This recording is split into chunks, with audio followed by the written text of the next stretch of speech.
So thanks everyone for joining us today for the Power of Leadership webinar with your host, Jeff Walkup. Just a couple of housekeeping items. Just so you know, your mics are all muted. So if you do have a question, you can just make sure you put it in the chat or in the QA, and we'll be monitoring for those questions and then answer them at the end of the session. Thanks. So Jeff, take it away. Well, thank you, Kim. Appreciate it. Hey, I can't tell who all's here and stuff, so that doesn't matter. I don't care if we have one person, we have a million. It's still just as important. I'll give you the very best. I want to share a lot of things with everybody today that is very important to me. It's very passionate to me. If anybody that knows me, I hope that these qualities kind of ring true about me, but it's something I think is very important. You know, when we just think about that title, the power of leadership, you know, mentoring and communication, and tapping into that, and how it's going to help us develop, find, identify, you know, current leaders, emerging leaders, leaders of the future. So thank you very much. I do ask a couple things, and typically anytime I get the opportunity to teach or speak, it's truly a privilege. And one thing I always ask folks to do is kind of to stop for a moment, pause themselves, and I ask our audience to always be humble, to be teachable, and to be curious. And what I mean by a couple of those things is this simply being humble, right? Humble, you know, by definition, that humility, you kind of bring it back, and it says to kind of have a lower opinion of yourself, and maybe to listen a little bit to what other people have to say and just reflect upon that. Next part about being teachable, well, it means that you're teachable. It means that you're willing to hear and explore and think maybe other things that you might not have thought before. And at the end of the day, by being curious, that allows you to be curious, ask questions. It allows you to ask questions of others.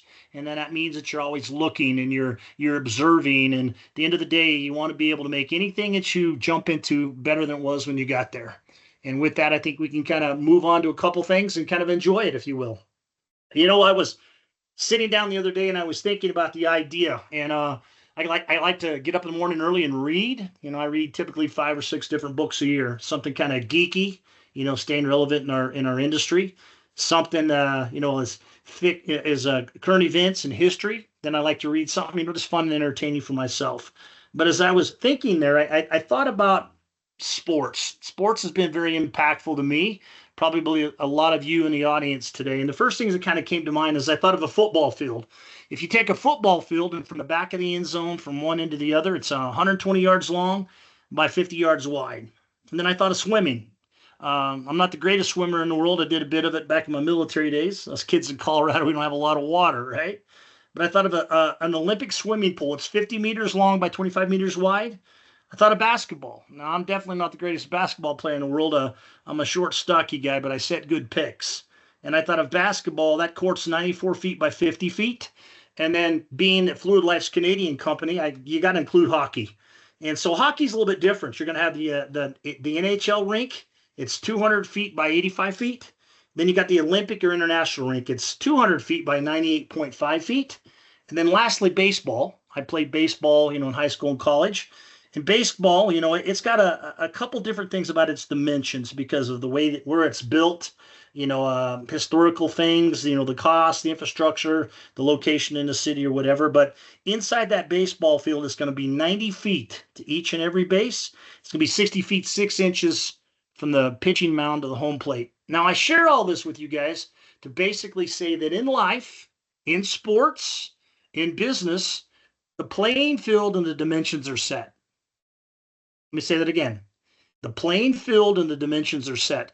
It's how we navigate. It's how we prepare. It's how we execute. It's how we bring other people into our team to be able to accomplish things. And it's once been said that if you want to check the temperature or the direction of an organization, stick a thermometer in the mouth of the leader and see what that temperature is. Is it hot? Is it cold?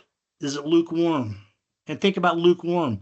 Lukewarm, let's call it what it is. It's kind of useless, isn't it? It's not hot. It's not cold. It's not really that good to drink. Not hot enough to steep your tea. It's not, you know, it's not cold enough to really quench. It's just kind of, it's there, right? So I say again, to be able to check the temperature of an organization, the direction it's going to go, put a thermometer in the mouth of the leadership. That makes sense? So with that, let's kind of get into the next portion of our presentation here. as this first slide says there, and I'm not going to read all these slides to you. You guys be an insult your intelligence, but you can read across these things. But I will speak to some things that I believe is important and I believe has merit and value for each and every one of you. As we kind of alluded to before, effective leadership communication plays a critical role in everything we do.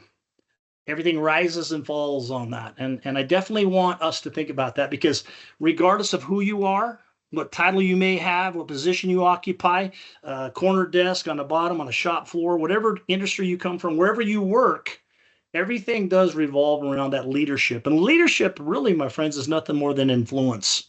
And you can influence from the shop floor all the way to the top.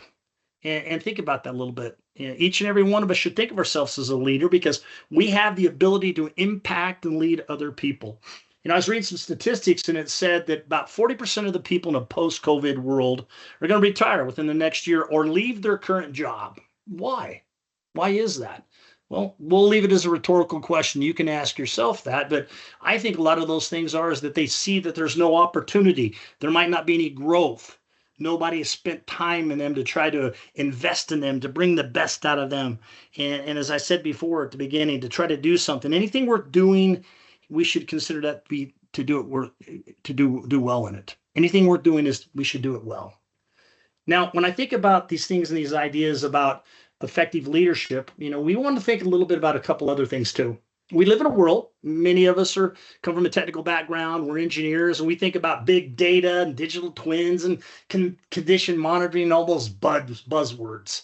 But at the end of the day, we're trying to take data, actionable insight, other things to make people and lead them and influence them to ultimately make decisions that are going to affect the bottom line of our organizations. They're going to affect the organizational culture, the chemistry of each and every one of us and the people that are there. So I think it's important to kind of recognize that. And that even with AI and machine learning, artificial intelligence, the IoTs, sensors, real-time data, SCADA, all these things, those are buzzwords. At the end of the day, computers and machines and systems and processes do what we humans ultimately write or code or query or script tell that to do. And until we can replace that completely 100% sentient, people are still involved in that. And we have to work with other people. Make sense? Now, in this session, we'll kind of explore a handful of things here, right? And by all means, there's opportunity for questions. As Kim says, you can write something in there. At the end, we'll spend a few minutes to go over it. But here's just a couple things that I thought would be important, is that we would explore the critical interplay between leadership and communication. You think about that. If you have a leader who doesn't communicate, who not only communicates and sends a message out, but I always say this, the good Lord gave us 2 ears and 1 mouth for a reason. And in communication, we need to do a lot more leading or lot more listening to be a better leader. Then we'll actually talk about and highlight some of the significance of the leadership and that communication in achieving those organizational excellence. Being able to have a vision, a mission, the parts and the pieces. So very, very important. And then we'll dive into what I kind of consider 9 ways to help identify. These things obviously aren't written in stone. It's not thus saith the 10 commandments that came down from the mountain per se. But these are just things that I believe will help each and every one of us to get to a better point, to be better leaders. Now, this is something. I gave Kim some notes and stuff. She put together this little presentation here, and I love the graphics that she put there. So let's look at that. At the top, you see obviously the manager at the back. The stereotype that we think, somebody cracking the whip, and you got the people up in the front doing it, right? And then we think of the next picture as we look there and pause for a moment. You see the roles are reversed. You see the leader, if you will, out in the front. Not pushing, not cracking a whip, not riding the dog sled, but out in front leading. And it's been said too that if you're a leader and you don't have anybody following you, then you're basically somebody going on a walk by yourself. And it's kind of a lonely journey. But again, think about it here is that managers think about execution where leaders will think about ideas. Now, it's not to say that a manager is good or leader's bad. I'm not trying to cause any kind of dichotomy there, but I'm trying to get us to think the difference in what the roles are and what they do and what they mean. Again, managers think about that execution, and leaders will think about the idea. So picture a manager as a spreadsheet checking off boxes. Did this, did this. But the leader's sitting back, and how is this impacting this? Where are we now? Where do we see ourselves going 5 years from now? How do I communicate that and parlay that to all the important incremental parts and pieces of all the people in my organization? I saw an interview about Nick Saban. Nick Saban, for those of you that don't know who he is, he's a very storied, well-known college football coach, University of Nebraska or University of Alabama. Roll Tide, roll. And he was sharing in a story about when he was a sophomore in high school, grade 10 in high school, and he was playing in the state championship. There was about 3.5 minutes to go. It was 4th and 12. They were on the 20-yard line, and they were down to 6 points. He'd been calling the plays the whole night. His coach called a timeout, brought him over to the side, and he goes, "Now what do you want to do?" Nick Saban said, loosely paraphrase here, he said to his coach, he goes, "Coach, I'm glad that you called the timeout. I sure wish you'd call this play. We need, this is 4th and 12, let's do or die." And he looked at Nick Saban, and he said, "Well, son, you've been doing pretty good so far. You've been calling the plays all night long." And he goes, "Well, Coach, I really, this is important. I wish you just make that call." He goes, "No, you've done fine."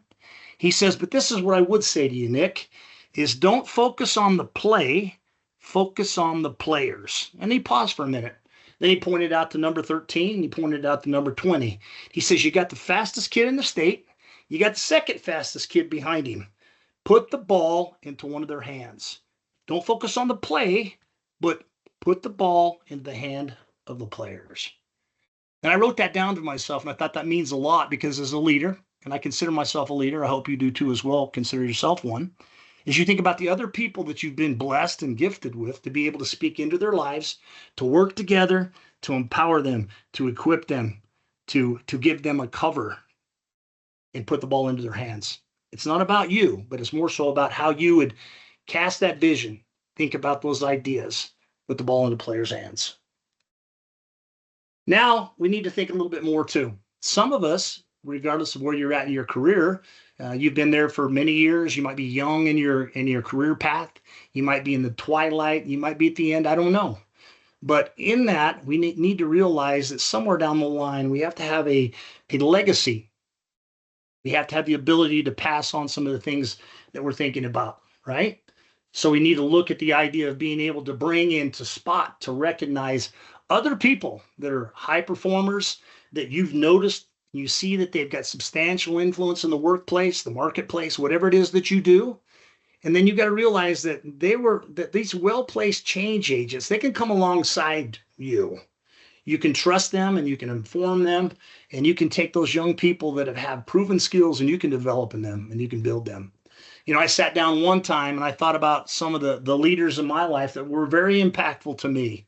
And it was pretty amazing, and we'll talk a little bit about those. But as you're sitting here listening today, think about people that had impacted you, that had influenced you, that made you better than what you were on your own or where you thought you could be on your own, and see if that makes sense to you later on. And then lastly, I would say that whole point is if they're still with us today, go up to them, speak to them, tell them thank you very much for what you've done in my life. Give them not anecdotal things, but empirical things about a date, a time, or a place. And let them hear those words. Well, they can be blessed by those words as well as they've poured their lives into you and they've developed you. Now we're going to look at probably 9 specific ways that I think we can help to, one, recognize leaders, that we can develop leaders, and move from there. And I wrote this down there that if I was thinking back on myself and I was going to write a letter from where I am now, my age and my position right now in life, to myself when I was 20 years old, what I might say. And I definitely can think of an experience and a story witnessing something my father did. And again, everything in life, maintenance, business, sports, whatever it is, will live and die based on the strength of an organization's leadership. People don't leave bad organizations either. They typically will leave a bad boss. Ouch. Now think about that. We don't want to be labeled as a bad boss, do we? So the good news is that we can begin to change that on any given day. One of my directors here, he and I talk about this all the time in our business, on our business development team, is we say to don't be me, don't be him, don't be anybody else, but be you. Be the best you and make those small incremental changes 1% day by day. And watch the power of compound interest bring those up. Now let's get into some of these things. Let's look at some of these points here, for example. Point number one is that I can think of about several people in my life that were influential. First of all was my dad. My father barely graduated from high school, but he was one of those people that was larger than life. When he walked into a room without titles, without introductions, without anybody knowing who anybody was, there was just something about the countenance, the presence, the way they held the room, and they walked into the room. And I thought about the things that he said and he did, and I modeled that, and I said to myself, I'm going to write these things down. Then I thought about a high school football coach that I had, probably 45 years ago. And when he spoke life into us. He made us believe that we were better than we were, and we could, we were 14 foot tall and we were bulletproof. Those words inspired us. They encouraged us. They uplifted us. They edified us. They made us better than what we were. And then we could lock arms. And you can think about situations similar to that maybe in your own life. Think about the 1980 Olympic hockey, again, being a Canadian company. I think about that team. That team weren't the best people in the world by all means. There were many of them that never played another moment of hockey after that moment. Some went on to careers in the National Hockey League, but that team was built to beat the Soviet Unions, who were considered to be the best in the world. Those guys had been playing together for 20 years together, and that young team beat them. And that coach inspired them to be better than what they were. I think about an NCO that I had when I was in the military. And this man too was amazing. He was brilliant. I wish that he were alive today, because I would go up to him and I would say, thank you for everything that you spoke into my life, the things that you shared. And it was just very powerful to me. Point number two. Again, I'm a military guy, and I appreciate this picture here because actions speak louder than words. But leadership requires proactive results. There was a term we used to always say. We would say move, shoot, and communicate. And if you ever watch any of the military shows on TV or movies, you'll say that, cover me, I'm moving, reloading, and you watch them go to the firefight. They run proactively to the problem. They don't stop. They're not passive aggressive. They make decisions. They support those decisions, and they cover those that they get those decisions to. They run to them. They go immediately to it. They go to the bad guy. Matter of fact, in the military, it teaches that you assault through an objective. You go through it. You work your way through it. And that inactivity leads a lot of times to catastrophic failures. And then we're proactive. Go directly to it. Organize the problem. Tackle it head on. And then delegate. Bring in people. So as you see the young people in your organization, that you are beginning to build that virtual bench of the next generation leaders and the next generation, you want to be able to spot and recognize people and let them know, I have a plan and a purpose for you. Your life is not done here. You have more to learn. You have more to achieve. And then encourage them and show them. Matter of fact, I would say this. Hire people that are smarter than you, that are brighter than you, and teach them every single thing that you know. Everything you know from hands-on experience, from what you've learned in your formal education, what you've read and what you've done. Don't hold anything back. And you know what they'll do? They will walk over coals for you. They will make you look like a genius, and they will take you, your organization's C-level people, their stockholders, their shareholders, to a higher place than they ever could have done. But no, a lot of times our culture says that if I hire people that are smarter than me, that are better than me, they will make me look bad. They will make me look vulnerable, and I'm replaceable. And that's a position of not confidence, but it's a position of distrust, lack of confidence more than anything. Point number three, a leader is a master communicator, right? Want to be front sight focused, and I'll explain a little bit more about that. We want to be able to be in a position where we can open up and we can articulate well, that we can be transparent, that we can ask meaningful questions, that we can give clarity, that we don't always have to have the answer. And matter of factly, the answers can be found in the room, the people that we've been blessed and fortunate to be able to work with. A good leader will always communicate with a sense of purpose and trust in his heart, and ask if they understand this. Also, again, about that active listening. Good communication starts with that sense of trust. and it empowers other individuals to be able to contribute their best efforts and to be able to ask wonderful things, wonderful thoughts. Point number 4 requires varying strategies and styles. Now, we're all not the same, are we? Each and every one of us do things differently. Some like to communicate in person, some like to write emails, some like to have meetings. I know that I'm a gregarious person. I'm not an introvert by any means. I'm an extrovert, and I enjoy conversation, and I like to be able to see and how people respond. So think about when you speak, what your various style is. Do you engage well? Do you talk more? Do you listen better? Do you ask questions that cause them to be able to think outside the box, outside the room? Are you able to pull things out? Do you always have to have the right answer? Those are things that you need to ask yourself, and that you should ask yourself, how can I be better? And then in communication, we watch people. Many times we literally write emails and communicate for a living, most of us. And here we are. We write an email with an audience that can't see us. We don't necessarily see how they take it.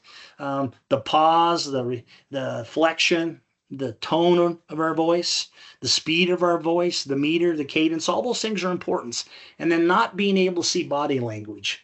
But if you could see me now, and just as I would demonstrate, if I'm sitting here and you're talking to me and I lean back in my chair and I cross my arms, and I kind of make a scowl on my face and I roll my eyes, what does that say? I'm not engaged. I'm not receiving. I'm definitely not humble. I'm definitely not teachable. Surely not curious about that. But think about those people when we engage with them that our face is calm and our tone is good and we lean forward. Our eyes are open. We mirror them. Various styles and techniques that we can use, and each and every one of us can be better. And matter of factly, if you ever do any public speaking, practice into the mirror. Look in the mirror. See how you come across. Practice your speed. Practice your tone. Practice your volume. Practice the way you model and nod to them. And then in your email communication, are you extremely long? Are you extremely short? Not saying one better than the other, but pattern your styles to fit your audience. Because again, communication is about being able to share thoughts and ideas and to receive feedback that everybody understood, and ultimately that you're going the same direction. Now, success is found in collaborative problem solving. Wouldn't you agree? So with that, we've got to be able to bring people together so that we can facilitate an environment where people would want to share and brainstorm, where we can bring up, ideas that other people in the room have. And everything should be considered to be not something we would just throw away and discard. I've been in brainstorming sessions before where at the same time people are writing ideas on a whiteboard, immediately somebody, the facilitator or the perceived leader would, no, that's not right. We're not going to do that. Well, my friends, can I share something with you? Nothing in the world will kill morale and motivation more than if you do that. Who wants to sign up for, here's my idea after you've just said that the last 5 or 6 things that's silly, that's ridiculous, or outright, that's stupid, that's idiotic. Don't be that person. Be the person that would continue to say, yeah, that's a good idea. I've never thought about that before. That's interesting. I hear what you're saying, but continue to invite and encourage people to share ideas and feedback. Don't cut them off. There was one time many, many years ago that it was a homeless guy. I was speaking at, matter of fact, it was the church that I was going to, and I was speaking to that morning. And we were going there, my wife and I and our kids. Our kids were young. My son was about 3 or 4 years old. And we'd gotten a little hassle thing, and he did something in the car. But when we got out, just my tone as I was speaking to my son was this, it wasn't right. I didn't do anything to him, but it was just my tone. And as we went to the front of our church, there was a homeless guy that was sitting on the front steps who was going to come into our church that morning. And that homeless man came in, and he sat in the front row, and he listened to me talk that morning. Then at the end of the day, all the good things that I got to share, that man walked to me and he had a weed in his hand. And he held that weed up to me and he held it up to me and he says, all those things that you said, I picture what you said and what you said to your son. And this weed is what happened, is that the tone and the spirit in which you spoke to him crushed his spirit. I thought, wow. Never let that be me. when I'm trying to speak to people in my workplace, young men and women that I trust, that I appreciate, that I was fortunate enough to be able to hire and to bring on board with a team. Never let me tarnish or discourage or crush their spirit where they would not want to engage and try and be able to solve the problem. Because again, the answers are in the room. Many times the problems that we will need to try to figure out, there's going to be somebody in your group that will have the idea or the genesis of an idea or the beginning of the idea. So let's not be the people that snuff that down and quell that spirit. You know what I mean? Let's encourage open dialogue. Let's foster that brainstorming attitude. Let's leverage our workforce's diverse perspectives, their experience, where they're coming from. Now, you're going to have people in your organizations, young or old alike, that may have worked somewhere else, that we did something, we figured this out this way. It can work over here as well, too. I think about, we're fortunate enough in our company, Fluid Life, that we work with many different sectors out there. We say basically anything that moves, that has lubrication, is trying to reduce the coefficient of friction, we work there and we have an answer. We also say to ourselves that, we do what doctors do with blood, except we do it with lubrication, fuels and coolants and on and on and on. And what we've worked with one industry, they've been able to solve a problem that another industry is just now discovering. So be able to share those ideas and feedback, experience, relationships, partnerships. Be willing to introduce that idea or other people that created or thought of that idea to other people. Because at the end of the day, getting that activity involved leads to the better outcome. And that's where we're wanting. We don't care who gets the credit for the idea. We just want the idea to be something that works for us, works for our customers, works for our teams. How many of you have seen that movie Apollo 13 back in the day? What a neat movie. And I think about that scenario when there's a bunch of engineers that are sitting in that boardroom and they said, Houston, we got a problem here. We got 3 men up in space in a contraption that was designed for 2, and they're running out of oxygen and their CO2 levels increasing. And they start throwing all these parts and pieces on the table there, trying to put a round peg in a square hole, literally. They had some plastic and they had hoses and they had this and that, and they had to come up with a way to be able to scrub that. Well, a few moments later in the movie sequence, it shows that they came up exactly with that.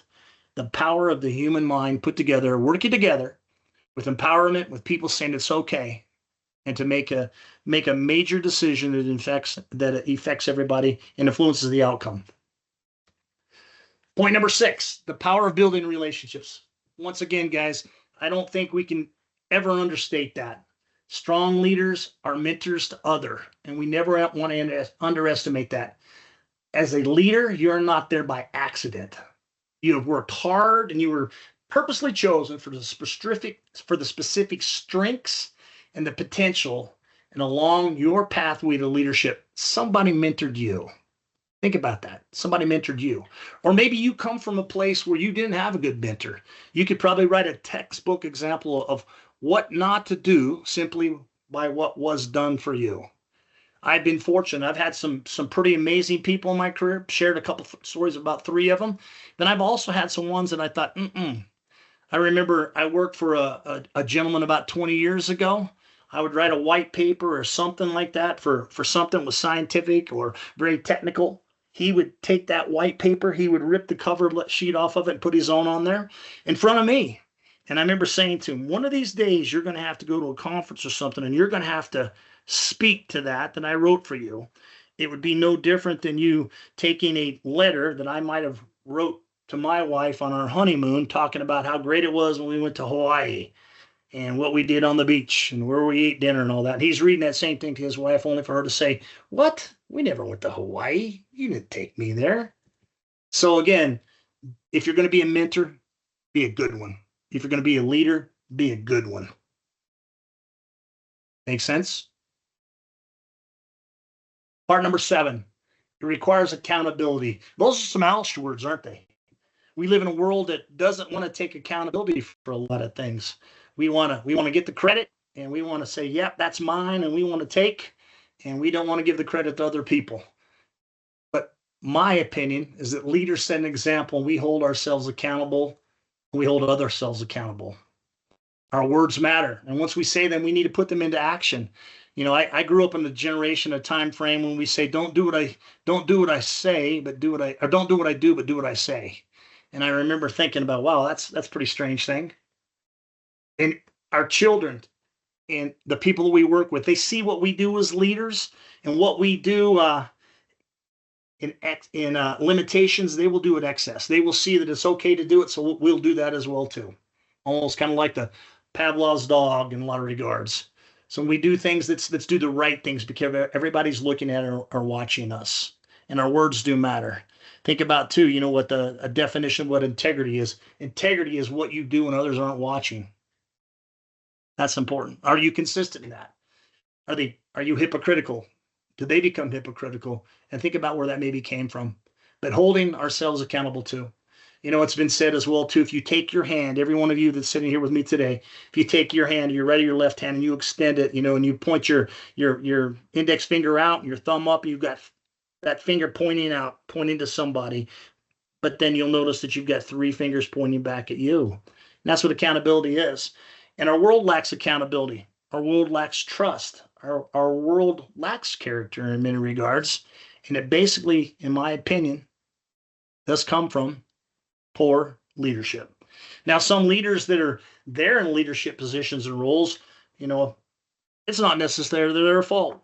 Many times organizations, in haste, they will promote somebody from a position to, well, now we'll put them in a leadership role or a manager role, kind of that convoluted gray area. Because again, there's a difference between a manager and a leader.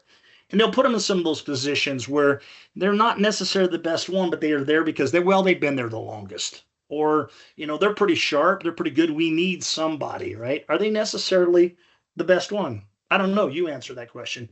But if we fail to have training and mentorship and programs and abilities to first of all spot people that are out there, to put a plan in place, a mission, a vision to teach them and to encourage them and tell them it's okay to fail along the way.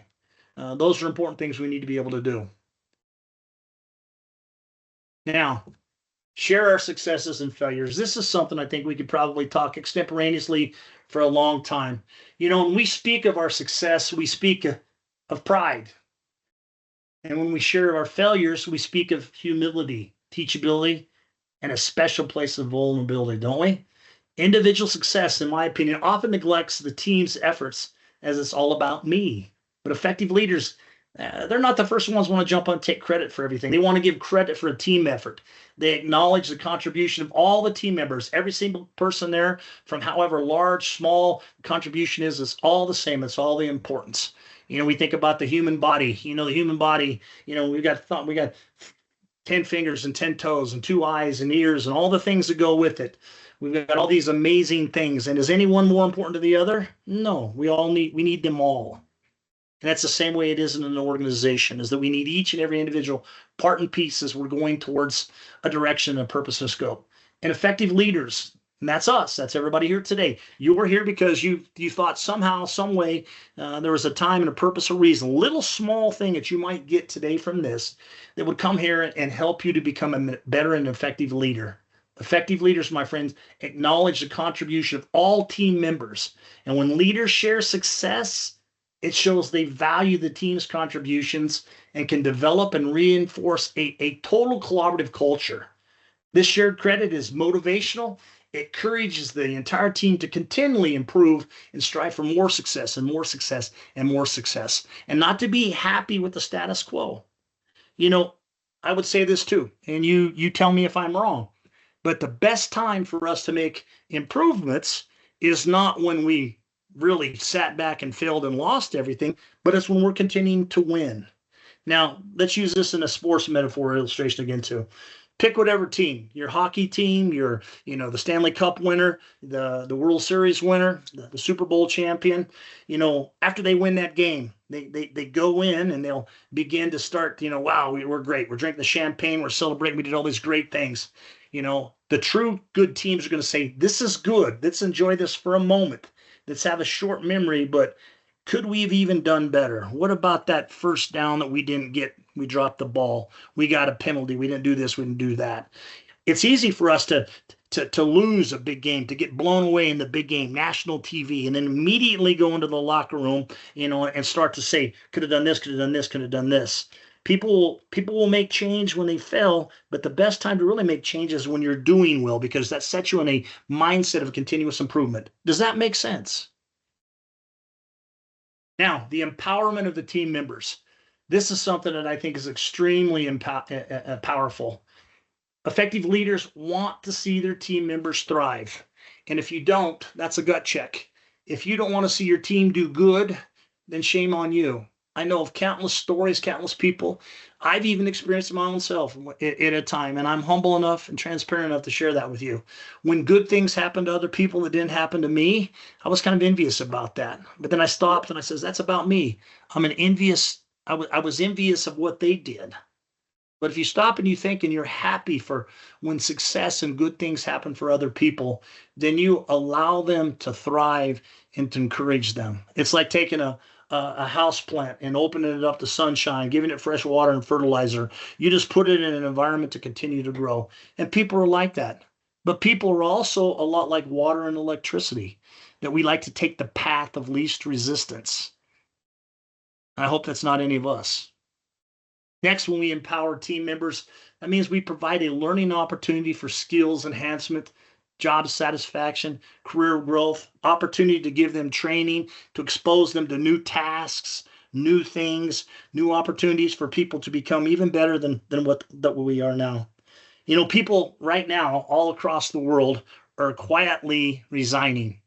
They're coming to work, business as usual, status quo. They don't feel challenged. They don't feel like there's anything beyond the horizon.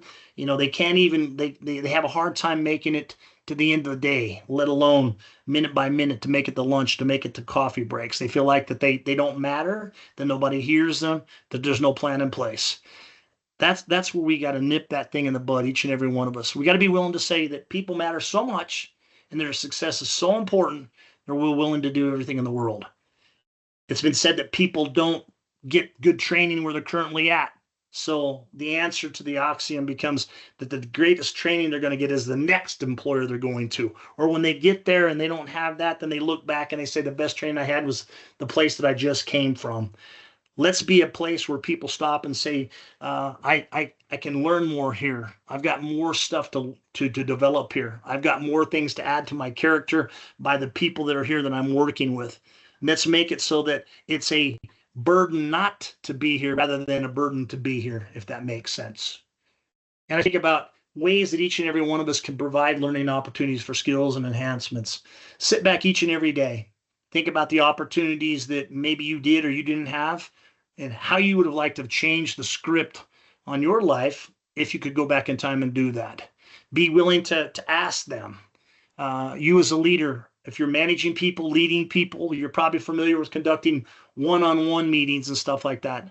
Many times those one-on-one meetings become a check-off where, tell me what you did this week. Well, if you're doing that, you need to stop and you need to change that. Matter of fact, they reach out to me afterwards and I'll give you some great ideas to have one-on-ones. But a one-on-one should be, how are you doing?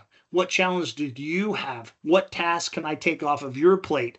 What tools, what resources do you need? How can I make it for you to be able to be in a winning, successful position each and every day, to put your best players into the team, to give them all the resources so they can go out and they can win undoubtedly each and every time.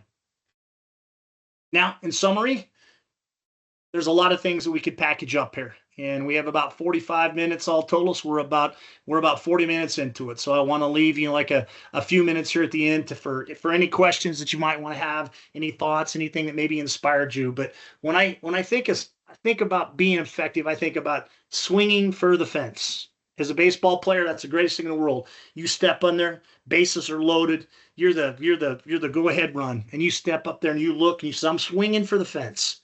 Swinging for the fence is the equivalent of being able to chase your dreams. Because if you don't chase your dreams, I guarantee your dreams won't chase you. Also, I've been fortunate enough to live in my life to know that life will trash our trophies if we live long enough.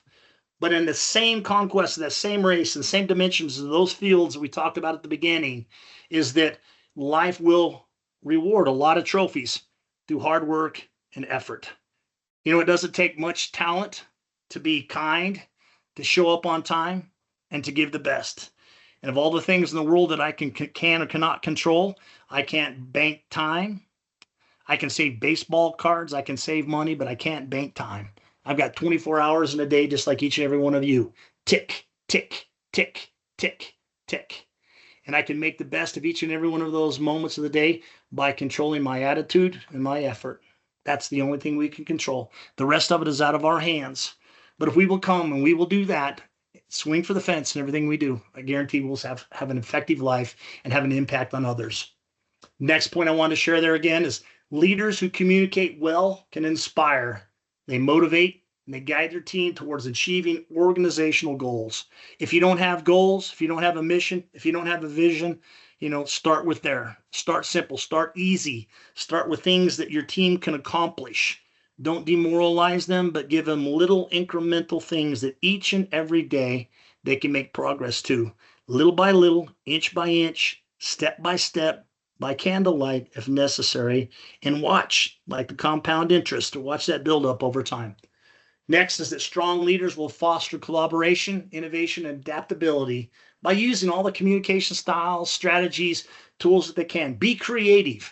Learn from somebody else.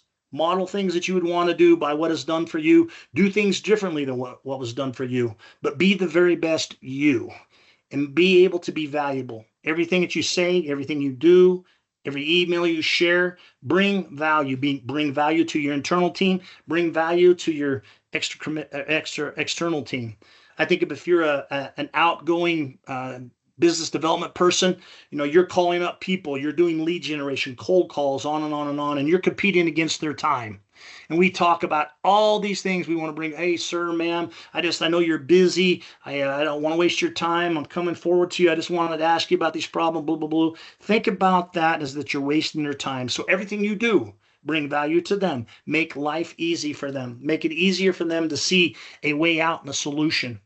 And whatever your style or skill set, strive each and every day. Have a internal fire, a storm that brews within. Let it be insatiable. Let it be an unquenchable fire that you continually want to be improved, to be the best that you are. Be competitive, but not against others. Be competitive on who you are. You know how strong you are. You know how hard you work. You know what effort you're putting in. So you be the one to be able to do those things. And lastly, I wanted to take a little bit of time to see if there's any questions that you have out here. If there was anything that was spoken today that spoke to any one of you that maybe stirred anything up from you, by all means. Kim, do you have anything that you'd like to add on to this? No, I think this was an amazing presentation, Jeff. Appreciate it. And I put a note in the Q&A. If you have any questions, let us know, and definitely we'll get them over to Jeff. We'll also have a recording of this available, and we'll be posting it on our website as well. Kim, I saw a couple of names on there, and I saw a name pop up right in the middle there, William Whitney. And I know William, you're muted, but I wanted to say this to you. I've known William for, oh my goodness, a long time. William was a customer at a couple different places that had the privilege to be able to work with, and got to go there and see him and share with him and watched him, really grow in his career, watch him flourish, watch him be able to do other things. He and I have been now he's as an engineer in the business development world out there. He's on the other side, the dreaded evil as a vendor, if you will. But I got to watch William grow and mature, and some of the things that happened to him, some of the things that he shared with me over the course of time that made me a better person. I just wanted him to know that. I shared with you guys earlier about if there were people in your life that impacted you, made a difference on you, to go and share that with them. And the reason I say that is I've spoken at many funerals. My parents, both my parents, grandparents, in-laws, outlaws, ex-laws, all that stuff. A lot of people not too long ago did for an uncle who was more like a father to me than anything. And many times we're guilty of going to these things and we're saying, wow, what a great person this individual was, man. Uncle Bob was this, and Grandma Mary was that, and Uncle whoever, or cousin it. But I encourage you, if you have people in your life that's spoken to you, that have made you better, that have touched you, go tell them while they're still alive so they can be blessed by it. And William, hey, thank you for everything. Thank you for that little comment you there. I appreciate you being here. And there's anything I can ever do for you, let me know. Likewise, anybody else, you can see on that last slide there's my email, there's my phone number. I will answer it, and hey, together, little by little, making small increments, we're better people. Kim, thank you for putting all this together. As always, it's a privilege to be able to speak to people and share with people. I hope you all can tell I'm passionate about this. For sure. Well, if there's no other questions, I think we'll end that for today. And like I said, there will be a copy of this available shortly. Thank you very much, everybody, for attending. Have a nice day, everybody. Take care.